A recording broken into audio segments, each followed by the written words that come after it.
Hey everyone, Mrhappy here, and welcome to Mondays with Mrhappy, aka Mrhappy Mondays, a weekly Q&A show where you ask me questions and I answer them. I've said it in every video that has my camera. My capture card that I use for my normal camera finally broke. It's been causing a lot of issues for the past month and a half or so, and it finally caved all the way. So I'm waiting on a new cam link from Elgato, and hopefully once I have that, everything will be back to normal, and I won't have to use this old Logitech C920, which doesn't look as bad as I remember.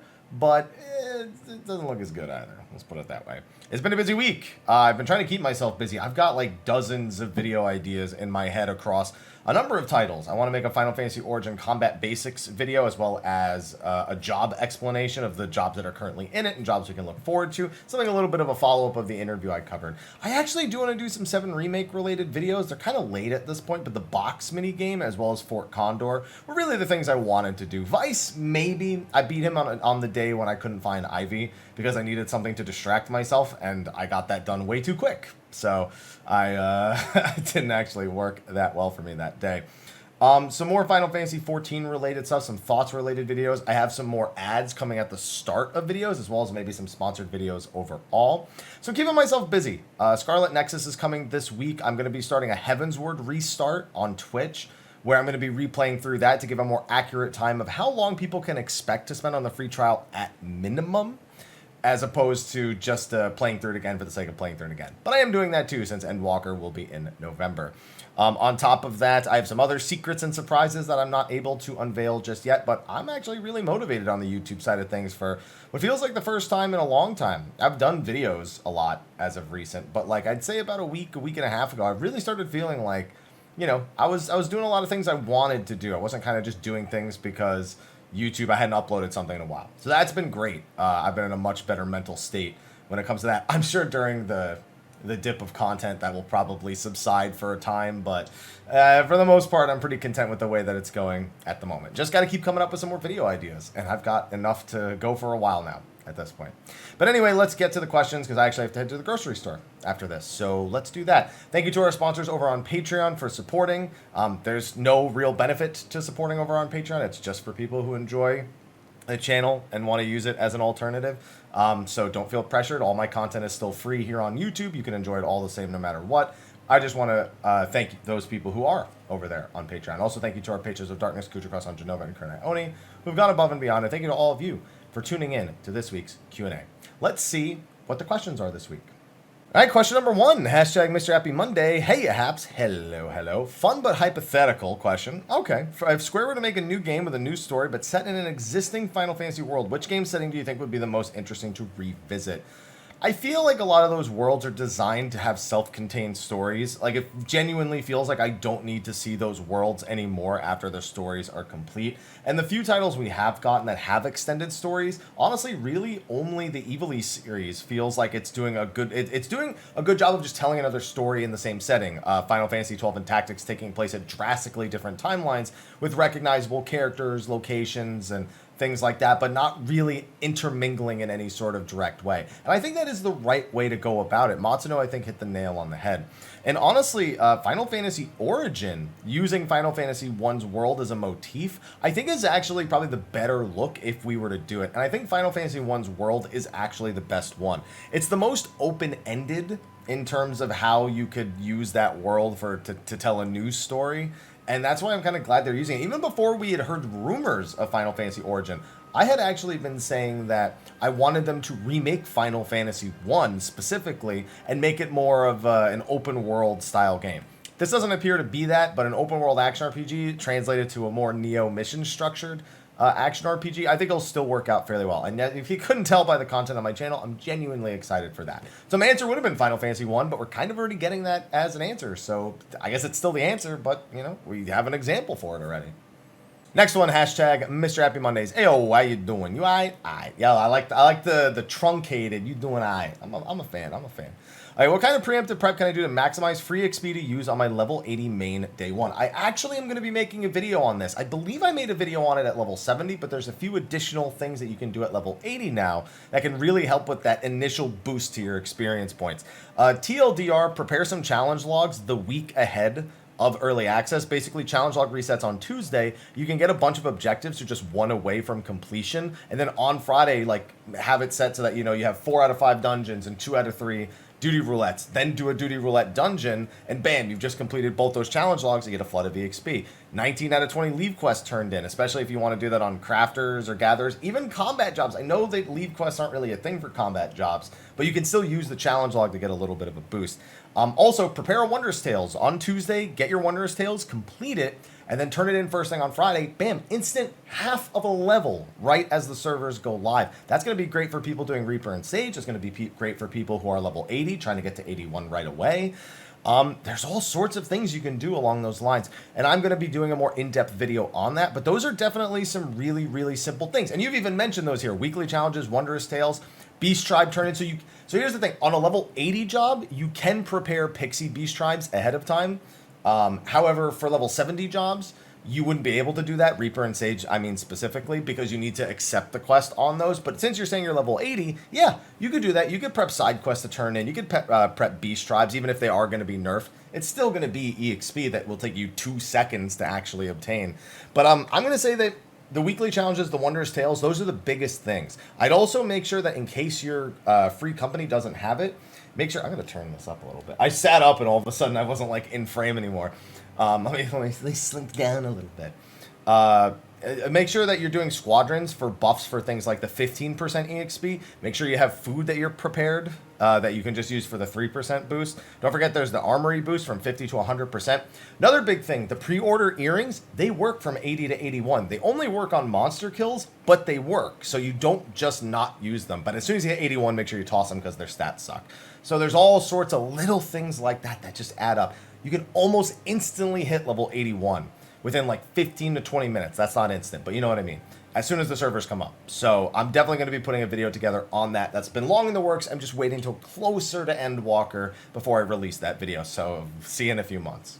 All right, hashtag Mrhappy Mondays. Hey, Haps, trying this again. Hope you're doing well. Long-time viewer, first-time asker. So I've been meaning to knock out Ukab. Wait, trying this again? I answered this question already. I think I specifically said good luck.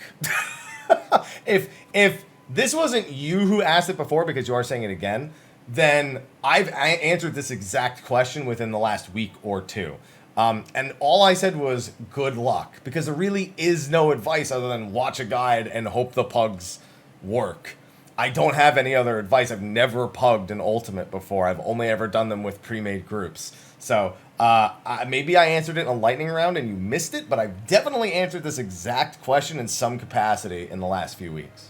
Oh, this one's got quite Mr. Hippie. It's happy. A and I aren't even next to each other on the keyboard. I know it. You still said hello, so I'll take it. Hope your cats aren't giving you too many more problems. Aloha's a bit of a butt. Some pretext needed here. Watching a lot of new players go through. Notice there's a trend. A lot of the fights go quicker than expected. This got me thinking about how people struggle with mechanics in more recent content and maybe needing updated tutorials to teach these players and how these factors overlap. Things like Thornton absolutely melt and don't show any of the mechanics, so you don't obtain the information that things like older players got to experience and learn from. I don't doubt the game needs a better tutorial. Part of me feels like that in our desire to have really fast trials and raids, we're sacrificing opportunities for newer players to learn. I think item level sync's appropriate to the fight. Could help with this, but that would mean no more 30-second West Winds. What are your thoughts on older content, newer players, item level syncing, need for tutorial, all that jazz?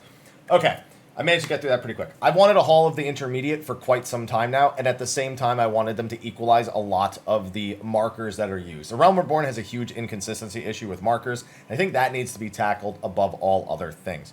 Item level syncing, they could make it a little bit lower. We'll see what it looks like with the changes that are coming in Endwalker. We might actually get a result that leads to slightly longer dungeons, trials, raids for the older stuff.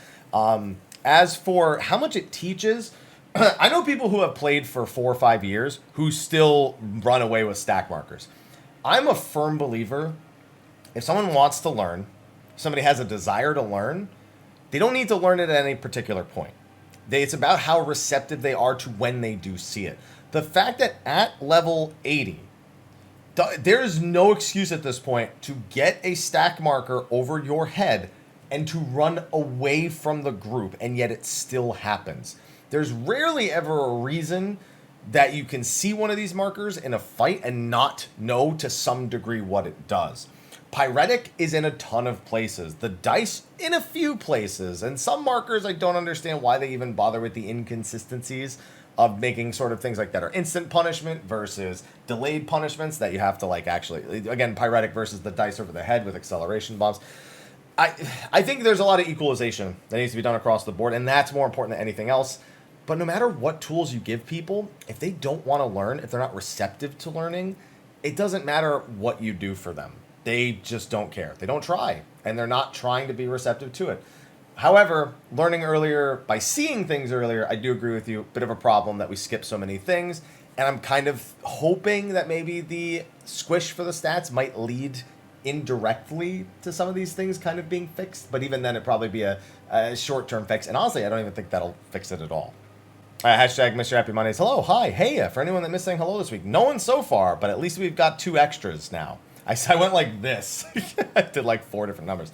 Hopefully a simple question, but what job in each role do you think needs the biggest change or rework? I actually did a video on something that was kind of like this not too long ago. Summoner, I feel like, is there. So here's the thing. One job in each role is kind of tough, because for healers, I genuinely don't think any of them need an overall rework. I think that we'll obviously see some changes to Astro. I think of the existing jobs, Astro will change the most. But in terms of an overall rework, I have nothing for the healers. Tanks, either Warrior or Dark Knight, one of them it needs to change, I think, and Dark Knight's already had one. So maybe Warrior gets a facelift, so it's a little more exciting going into the next expansion.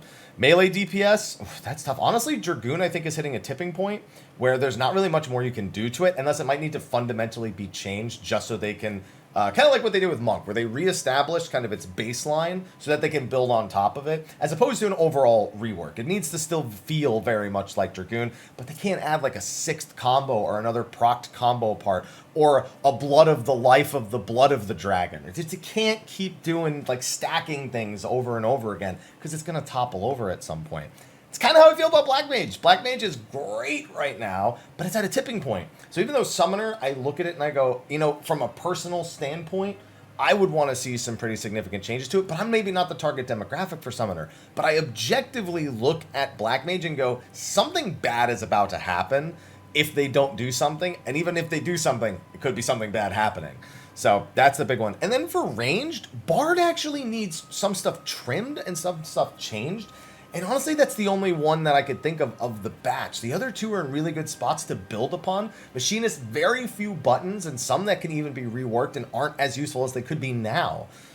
Dancer, again, very simple, few buttons, very proc-based, maybe adjusting the rates of the procs or what you actually get from a proc. There's a lot of room to expand or change without fundamentally reworking it.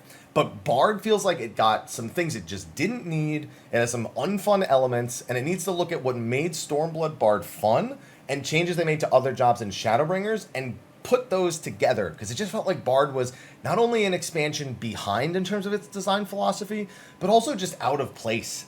It's probably the most disappointing one for me as a ranged player this expansion. So that, I think, is the best, I guess, assessment I can give, but it's definitely not the whole assessment that I could give. Hashtag Mr. Happy Mom Days, but today's, when I'm recording, is Father's Day. You got the wrong one. Good evening, Monsieur Hap. Hope you're having a good time and a good week. I am indeed. I hope the same for you. I'm trying to get all the notes from a bike mount. I've hit a minor roadblock with dual notes.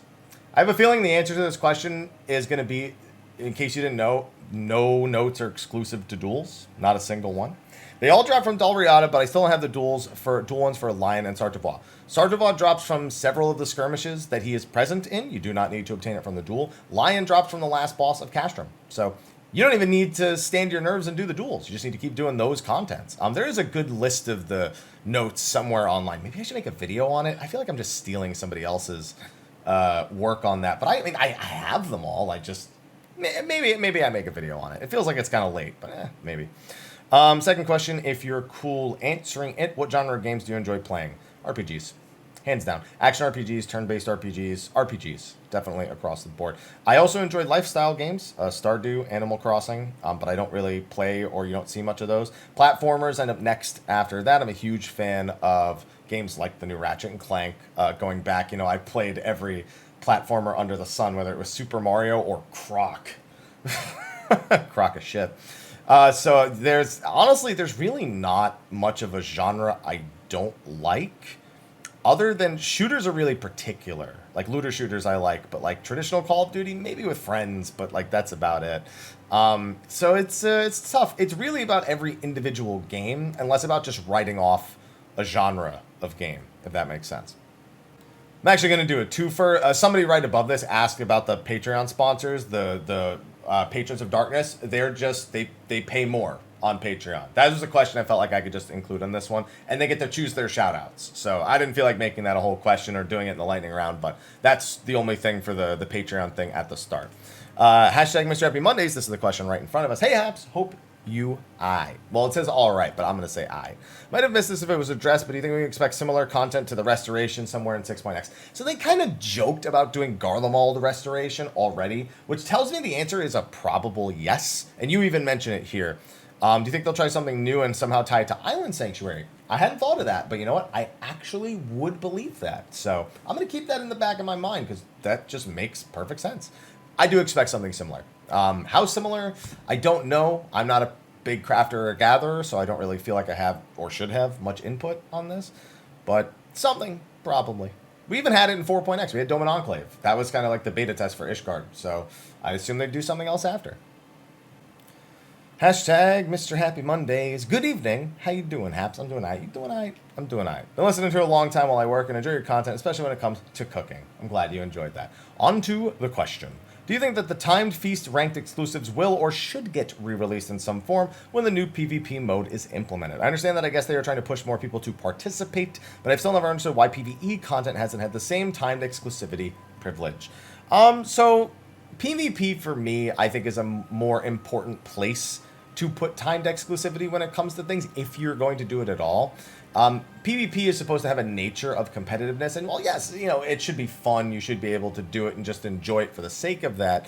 The competition and the idea to do the best backed up by some reward that's exclusively for the best, I think is a big deal. And whether or not that needs to be a timed exclusivity thing or just exclusive to people who only place in specific areas as opposed to stacking both of them, I think people would agree or disagree on certain aspects on how to handle that. And I don't think there's one correct answer in that mode. I think when it comes to rewards, though, having rewards that are consistent or more a greater breadth of rewards that are consistent across multiple seasons might help. For example, being able to earn tokens to purchase the mounts that come from it. You may not be skilled enough to get top 100 to earn a mount in a specific season, or maybe not even motivated. But if you were able to earn a few points here, a few points there, and they kind of already do that, it's just a matter of what rewards are actually available. So I think maybe reworking and looking at that in particular. What rewards are actually seasonal and which ones are not. And do they actually ever re-release them? I think it's not necessarily a bad idea. It probably saves their developers a little bit of trouble.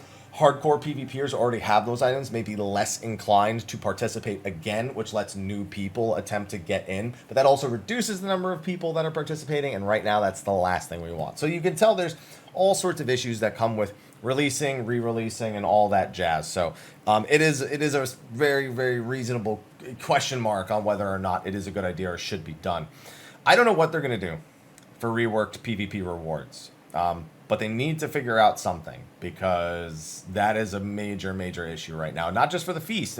You also got, by the way, I just realized I'm answering this question. There's not going to be another ranked feast season once Endwalker actually comes out until further notice. They're shutting down ranked until they've, I guess, taken in feedback from the reworked PvP. So I don't know. So I think we're getting season 20 is the last season. I don't know if it's the last season, but one of the last seasons in Shadowbringers. But in Endwalker, we don't even know when the first competitive season will be. So I guess maybe we should look at the actual gameplay of the PvP mode and how it's received long term before we worry too much about changing Feast's exclusivity or timed rewards. I scrolled past a couple of questions. Somebody asked me what I thought about Cactbot and plugins. I fucking hate those things. Most of the time, I find that it's just lazy people who don't want to actually learn how to play the game. Occasionally, I see people who have actual, like, I guess, disabilities or anxieties or something, and they use those tools to overcome things like anxieties and disabilities, like either something visually impaired or just nerves or whatever. And I think that's an okay way to use those. But bro, I can't stand when I have people who I do prog with, we learn everything without it, and then on week 2 they have the plugin installed, and then the plugin doesn't go off for one mechanic to be like, hey, why'd you die to that? It's the same every week. And they go, oh, sorry, my ACT didn't tell me that it was happening. I'm like, well, then fucking use your eyes or something. Don't just be lazy. We did this shit from scratch, and all of a sudden, oh, it doesn't tell you it's happening, and now you can't fucking do it. I don't like them. And I also feel like they promote really lazy gameplay and really lazy players. I don't like a lot of the plugins or CacBot, basically. And I have not so great opinions of a lot of the people who use them.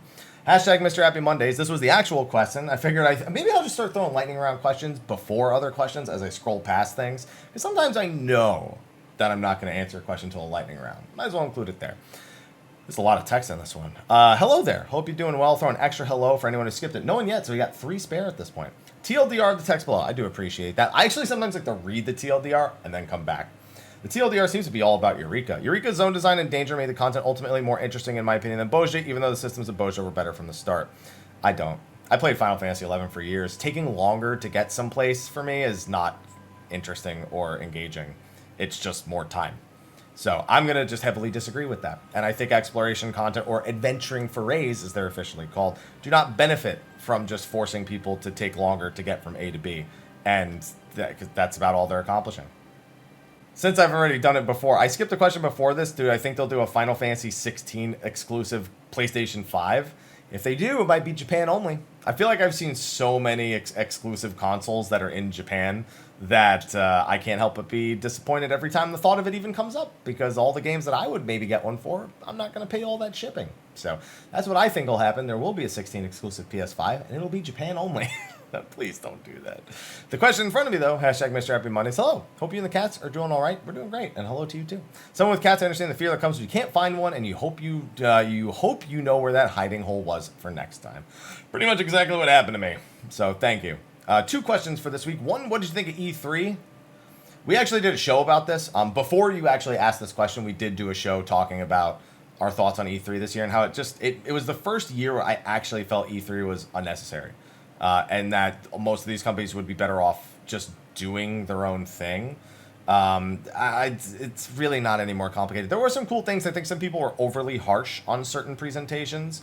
The Ubisoft one, for example, like I didn't like about half the titles, but the other half I was pretty into. And even the titles I wasn't super into, I felt still had pretty good presentations, like Extraction. Bandai and Capcom, I mean, they told us what they were going to do, and then they did it. And then there's all sorts of weird things like Verizon, Take-Two, and most of them were so weird. Nintendo had a good one, though. I felt Square had an okay one. They just spent way too much time on Guardians of the Galaxy and didn't show enough of the other titles that they were working on. That's about it. Like, I'm excited for Pixel Remaster. Origin demo was great, even if the trailer wasn't super great. A lot of the mobile games, some of them look okay, some of them don't, but those just go real quick, so I don't need to judge them. Life is Strange, we've seen so much as of late that I wasn't even thinking about seeing it there.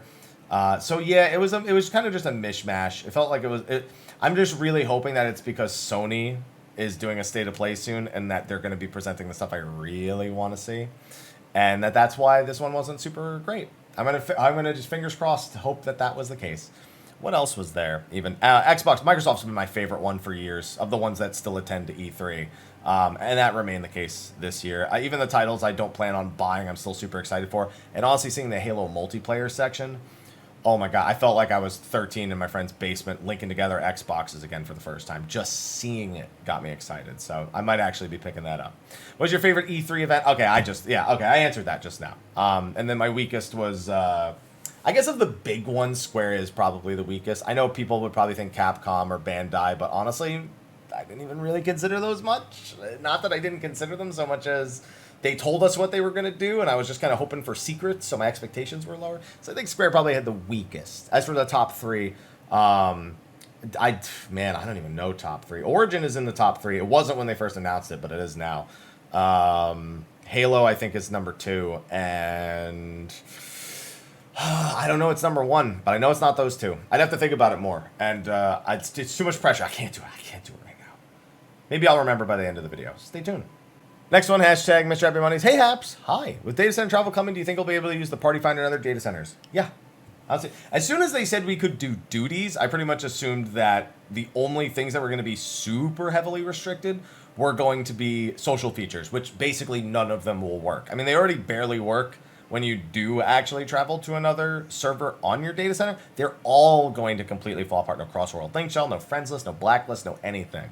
But I think most other things will be relatively similar to visiting another world and using their party finder. But also, a big thing is with the party finder is that you can join party finders that are exclusive to worlds, but there's also cross-world party finders on the data centers that you're traveling to. So again, yeah, I don't think that'll be a problem at all. Hashtag Mr. Happy Mondays. Hello. Hey, hello. How are you? See, another 3 hellos. You doing all right? I'm doing all right. You doing all right? I'm doing all right. Quick question about alliance raids. Shadowbringers had the innovative idea to only have the 3 alliance raids sized to Bozja. There's definitely no other raid series or story at all. Well, no alliance raid series, to be fair. Eden was pretty nice. Nope, never happened. My question is, do you think Endwalker will return to the standard alliance raid format, or will they tie it to other content?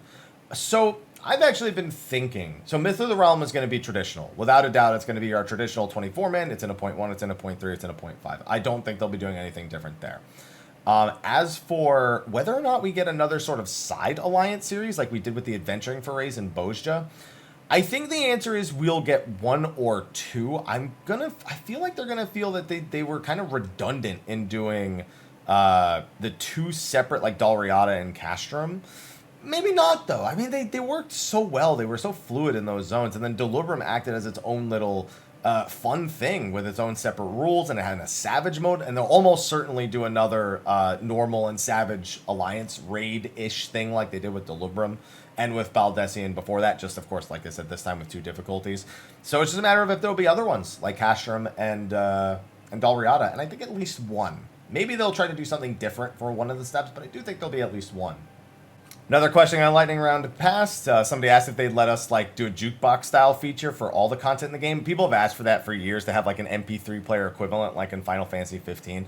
And Soken's often replied that it just isn't something that they're really thinking of doing. Music is designed in very specific ways to be incorporated into Final Fantasy 14, and they probably wouldn't allow free access to it. It would probably cause quite a few issues. So I don't think we'll ever see a feature like that. So that's a lightning round one. Before the one that's on the screen, hashtag Mr. Happy Mondays. Hello, I hope you're doing well and the summer isn't too hot. It's hot. It's real hot.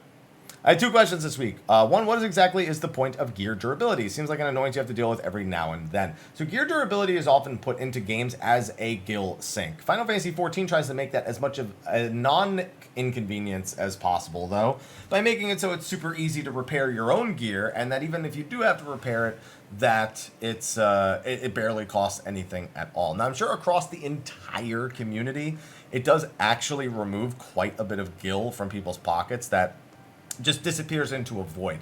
Does it do enough? Probably not. And because it barely does anything in that regard, it does feel like a bit of an afterthought and a bit of an, as you put it, annoyance. But that is why the gear has durability in the first place. So that's probably not going to change anytime soon. 2, have you considered making wish list video for what job change you want Endwalker? I did make that video, so you should go find it. All right, next one. Hashtag Mr. Happy Money. Hello. Hi. I'm new to the game. Welcome to Final Fantasy XIV. After some research, I understood why there was a delay in combat abilities back in the day. Let me finish reading it. Do they plan to eliminate completely the delay or keep it as is? It's a huge difference comparing to WoW. There's almost 0 delay between delay and spell execute.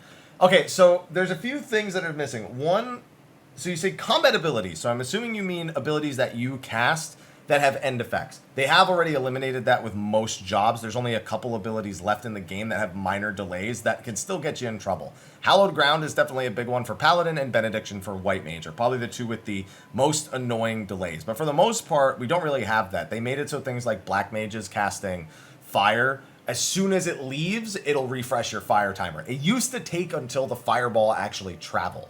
So they have actually done that with most things. That had nothing to do with data centers, though. So I'm not sure where that came from. I also don't know if you're referring to the really old 300 built-in MS that we had in 2.0, which was removed in 2.1. But for the most part, there's not really much delay in terms of your input in the spell execution. Some abilities do have slightly longer ones, but for the most part, it's been eliminated or is not an issue in 99% of content. So, again, I'm not really sure, because we could still be talking about different things here. So that's the problem I'm having with answering this question. So I'm hoping that what I've referenced and what I've answered is applying to the correct topic. But if not, feel free to ask again, with more details, because I might be able to give a better answer next week. Lightning round question that was above this. Will there be a deep dungeon in Shadowbringers before Endwalker? No, there's no more content updates. They told us ages ago there wasn't going to be a deep dungeon in Shadowbringers, and that more people missed it than they expected, which is why they are already preparing one for Endwalker. They said whether or not they'll do it is a different story, but they at least want to be prepared if they do decide to commit to it all the way. As for the question in front of me, hashtag Mrhappy Mondays. Hi there, hope you're well, same to you. The question is about the number of zones we had revealed for Endwalker. Currently we have 5, including the mystery floating place. I seem to remember Khuja not getting any details or mentions until after the fan fests. No, we definitely got details about Khuja. They didn't get much, they just basically said Yulmore was there. And then they didn't really show us anything because they were very, very worried about spoilers for that location. But there's 6 zones in every expansion. I doubt they do any more, I doubt they do any less. So there's definitely going to be 6 zones total.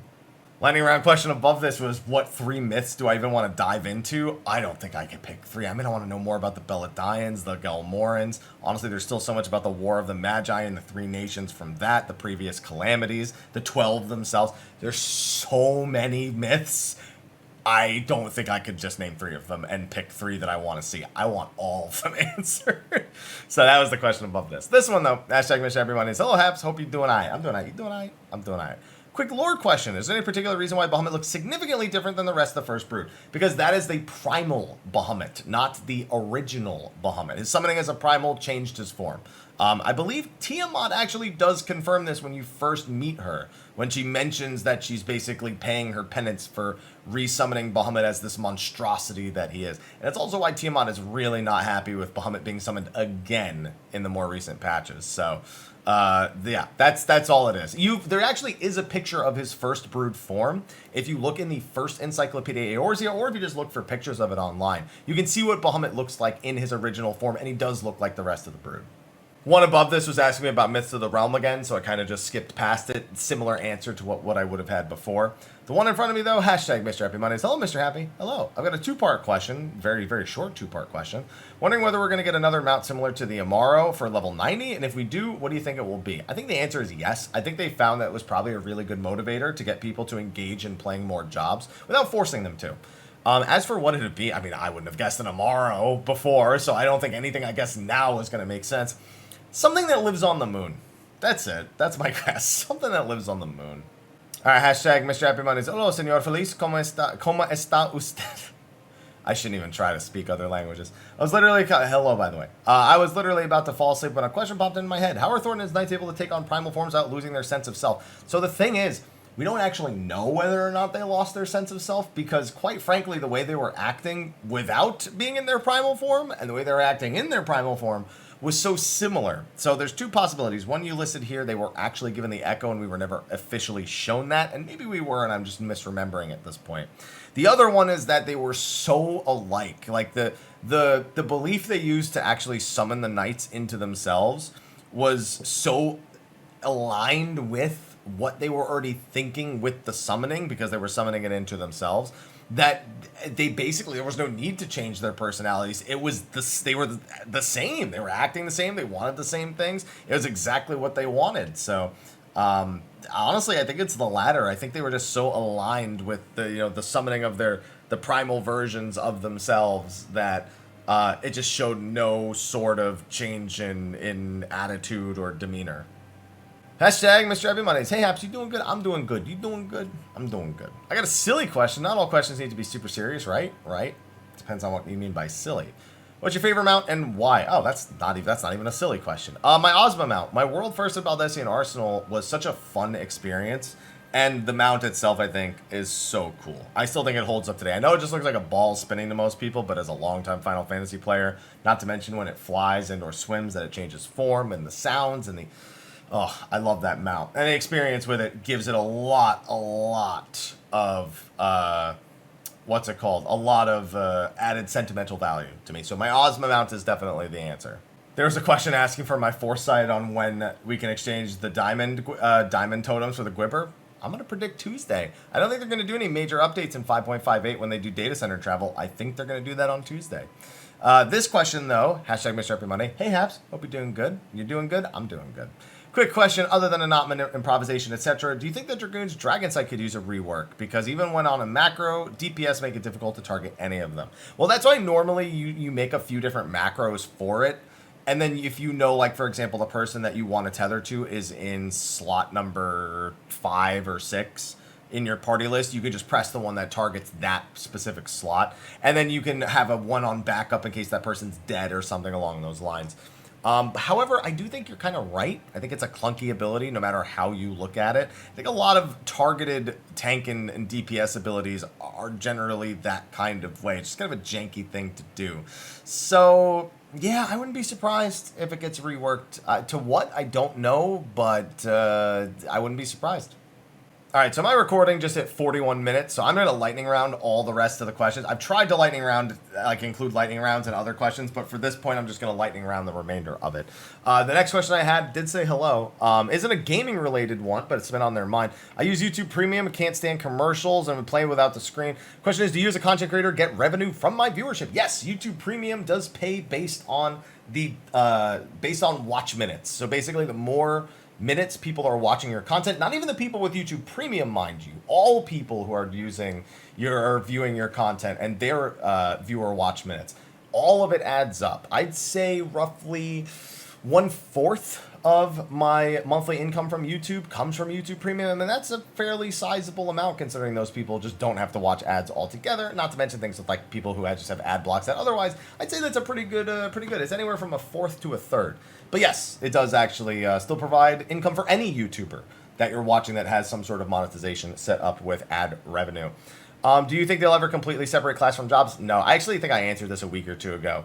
It's too deeply ingrained in the game's core. Maybe if they do like an engine rework, they would, but they would just remove classes altogether if they did do that. And they've spoken about doing that before, but just that there's lore behind the classes they'd have to like rework or get rid of, and it's so deeply ingrained in the systems that it would actually be really tough to do. I hope they do one day, but I don't think it'll happen anytime soon. Next one was, I have one long question for your favorite job and least favorite job in each role. Yeah, that is a long one. Caster, definitely Black Mage favorite, Red Mage least favorite, Melee, right now Monk most favorite, Dragoon least favorite, Healer, White Mage favorite. Honestly, I don't really have a not favorite. I guess I'll say Astro because I don't really play it as much as Scholar and White Mage, but I don't even really dislike Astro. Tank, favorites, definitely Paladin, least favorite is Dark Knight. And, ranged physical, favorite is Dancer, least favorite is Bard. That's actually not that long of a question, believe it or not. One sentence on each, least favorite and why. The ones that I think are fun are my favorites, and the ones I don't think are fun aren't my favorites. Or my least favorites, I should say. And I say least favorites, I don't like playing them. They're not least favorites, because that still implies favorite in some degree. No, I just don't like playing them. Then we had another one here, demo of Origins, some of the job reveal. I'm bummed I can't play it myself. What weapons from Neo would you like to see in Origins? Well, we already know what the 8 weapons are in Origins. I actually released a video on this. We know that we have the Great Sword, we have the Club or the Mace, and we have the Spear in the demo. You can also equip shields, but that doesn't count as a weapon in the game. We know there's also going to be one-handed swords, knuckles, daggers, katanas, and I think I forgot what the last one was. Axes. That's it. The last one, axes. So there's going to be those 8 weapon types plus shields, and then there's also going to be jobs that can cast with other weapons. They mentioned Red Knight and Red Mage and Knight or Paladin. So we can expect. I'm going to guess there's probably going to be 8 or 9 jobs in that game, based on the weapon variety and some of the jobs that they name dropped. So I'm hopeful. I'm actually really looking forward to seeing how that ends up panning out. Then we have the one here. Unreal is a pretty decent way to bring older extremes into current content. Would you hope they do the same with Savage? No. A lot of the older Savage fights do not hold up well, and the ones that do it'd be so few and far between people who actually want to do it on the weekly. I think it's better to keep it to extreme trials, because in terms of longevity and involvement with the content, I don't think that's actually going to do very good overall. I just don't. Maybe it would, maybe they should, but I just don't agree with that.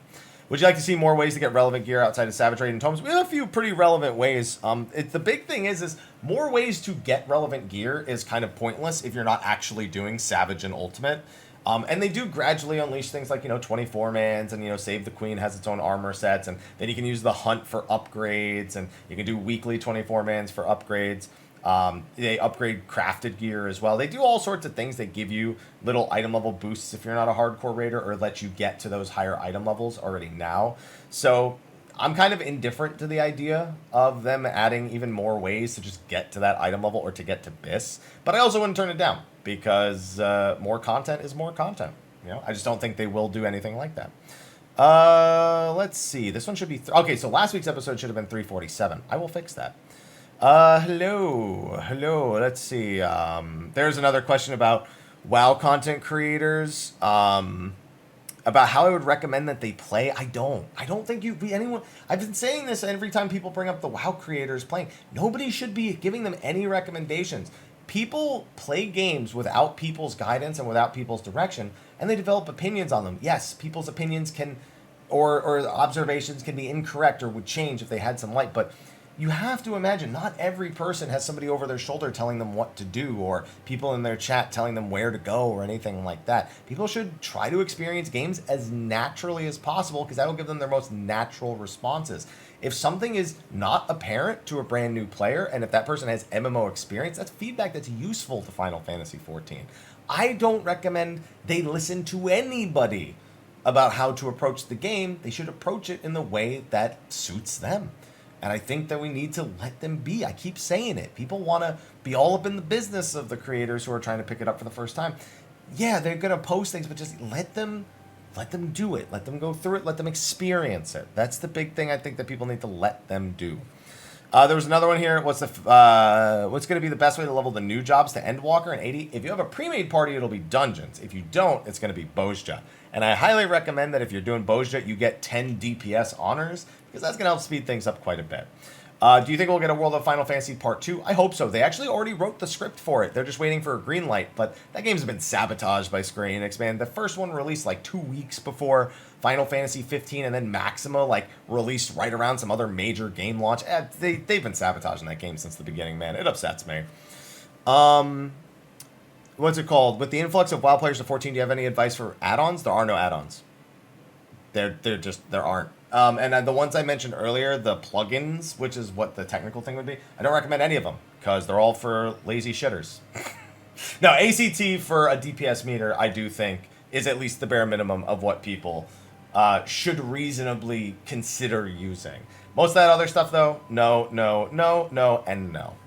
Let's see. I gotta ask, what other games or MMOs do you wish 14 would implement? What ideas? I don't.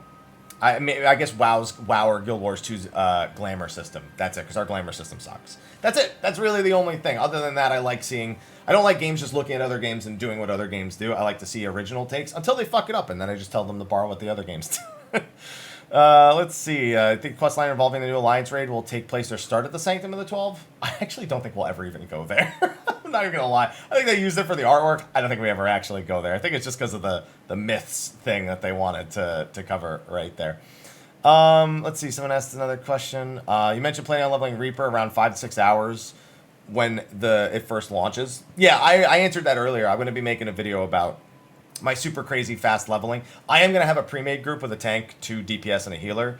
And we're going to be power leveling 2 Reapers, a Sage, and somebody said they're going to be leveling their tank.